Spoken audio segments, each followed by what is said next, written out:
Sasakyan namin. Parang umuulan dito, May. My goodness, tubig yan ng dagat, day. Wisik siya eh. Pag what? Ano? Yan. Puro asin na yung sasakyan natin, day. Parang glitters. Ayan, oh. Mahilig ka sa asin, di ba? Ano? Lasa. Wala, piso, day. Ay. 20 lang. Hindi. 20 lang meron. Amok. 20 lang meron, day. 1K. Hala, nagre-request na lang 1K yung nalilimos ka Please, yun. baka kasi magbabayad na ako. Hala ka, oy. Thank you. Ah, sige. Daming nakakilala dito sa'yo sa loob ng Port May. Oo nga eh. Oh, dito daw sila sa taas, oh. Oh, dito yung view nila. Oh, bantay bitaw kisay di mga lipong niya. Oh, sanay na daw sila sumakay ng Roro, guys. Tapos dito si Norme. Tao po. Tao po. Ala, kita. Ayun, oh. Yate. Paano yung ginawa mo sa loob? Ano? Ano ginawa mo sa loob? Akala ko, kakaiba na yung magkita ko eh. Ayaw pa! Yan eh. Ayaw mo, mami. Love mo naman na love kita. Cute mo pag nagagalit ka. Open, ano ko pa? Hala ka, oy! Sasakyan namin. Parang umuulan dito, May. My goodness, tubig yan ng dagat, day. Ala ka. Hala, tataya yan, May. Oh, nandun yung gilid. Ang layo. May, paano yan, May? Washing ka na naman. Taya na yung sasakyan natin, May. Ganun. Ay, hala, grabe, basang-basa din yun dyan, oh. Yung mga motor din dyan, oh, basa. Parang Ala. naligo lang, May.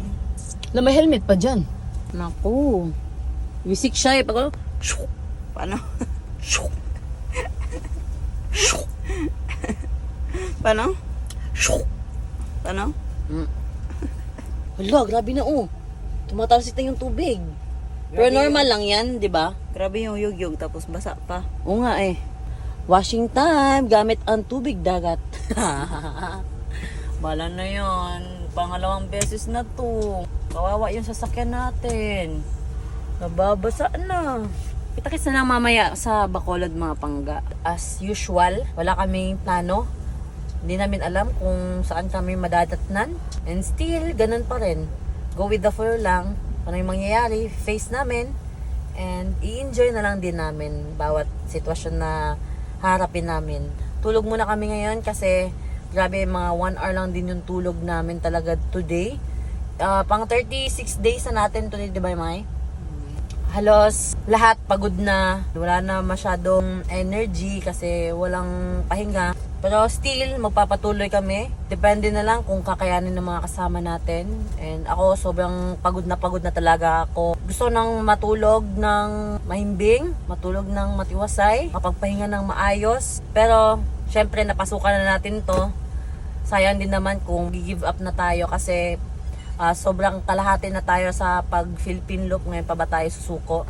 So, sagad na lang natin yung pagod natin, mga puyat natin sa pag-Philippine Loop. And pagtapos naman nito, ma-fulfill na natin lahat. Magiging masarap na sa pakiramdam na, wow, Philippine Looper na kami kahit walang papel. So, yun. Wala lang. Tuloy-tuloy lang ito, mga pangga. Pagod lang to. Mapapahinga kami ng ilang oras. Tapos patuloy ulit. Bye-bye. City of Love. Bye-bye. 7:17 na nga ng gabi nung nakarating kami sa Bacolod Port. Sa wakas, andito na kami sa City of Smile. Oh, ito guys, nasa City of Smile na kami. Nasa City of Smile na kami, nahiya pa oh. Tapos, magsistay kami dito at sa Sea Oil na naman guys. Tingnan nyo naman kung gaano kabait yung Sea Oil. Sa totoo, baka sabihin nila sponsor natin Sea Oil. Hindi yan sponsor. Oo. Nagkataon lang talaga na every lugar from Mindanao, Visayas, Luzon, tas Visayas na naman, Sea Oil yung palagi nating natutuluyan. Oo. Every Kaso time. hindi ko na video na napaalam mo kanina ka, ma'am. At least meron na tayo matuluyan dito sa sa Bacolod. Yes. At least makapagpahinga na tayo ng mabuti dito. For sure naman, may hangin naman. May hangin. Ay, may papakita ko sa'yo. Ano yun? Tingnan mo yung sasakyan natin, may asin. Ay, oo nga, ito ang nakita Ano ko. kaya yan? Kailangan natin mag-asin ba? Yan. Puro asin na yung sasakyan natin, day. Parang glitters. Ayan, oh. Asin yan, asin. Oo, asin nga. Oo. Di ba, paano kaya yun, May? Isang wisik lang. Ganyan. Ano? Bahiran. Pahiran. Dani, challenge. Tikman mo yung asin yan dito. Yawa. Sige na. Galing naman sa dagat yan. Sige. Mahilig ka sa asin, di ba? Ano? Lasang? Kabulo.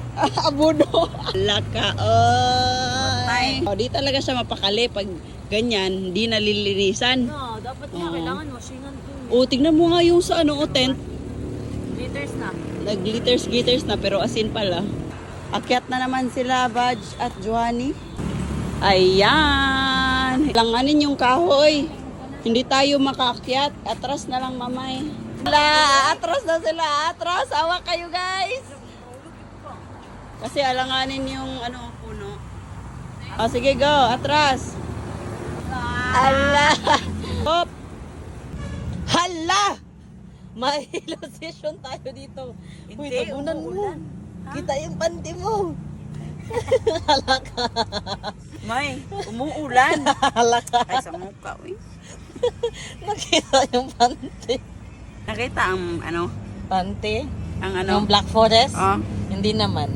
Gusto ko lang pasalamat sa Sea Oil sa lahat ng branch nila na napuntahan namin. Napakabait na mga nagbabantay. Gas boy, gas girl, yan. It's 9:25 PM na and umuulan ngayon mga pangga sa labas. Uy, di klaro. So ano nga, hindi masyadong lalakas yung ulan, no? Kasi hindi pa natin na-experience na naglapag ng tent, umulan ng malakas. Baka ngayon yun. Ha? Baka ngayon. Naku, patay tayo dyan. So, titignan natin kung ano yung magiging kalabasan nito, kung waterproof nga ba? Legit na waterproof yung tent na nabili natin. So, let's go. Titignan na lang natin mga pangga. So, mga pangga, bago kami matulog, gusto ko lang i-share sa inyo na every night talaga na natutulog kami sa gasoline station, ganito yung na-experience namin. Init, wala kaming electric fan dito. Tapos, sobrang ingay ng kalsada. Tulad niyan, may dumadaan, ganun. Pero habang patagal ng patagal, parang nasasanay na din kami. Pero ganun talaga eh. Sa init kami hindi nasasanay. Oo, sa init. Wala electric fan. Ayun, tulog na kami. Share ko lang yun. Tulog na tayo.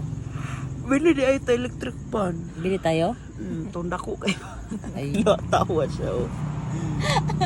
Ay, pero di ka magsalita dito, may sabak kayo. Permero. Oh, yung first night talaga. Grabe, sabi ko talaga, parang susuko na ako kasi di ako makatulog sa sobrang ingay kasi hindi ako sanay na matulog na maingay. Sa Leyte yan, no? Sabi, kung magsilbihan ni May. Kahit hanggang ngayon ba, di din ako makakatulog ng ganito ba? Sobrang ingay, no? Di mo nang paningot Oh? man. 11 PM na, pero dami palang dumadaan. Di mo ba? Di garangan ni mo.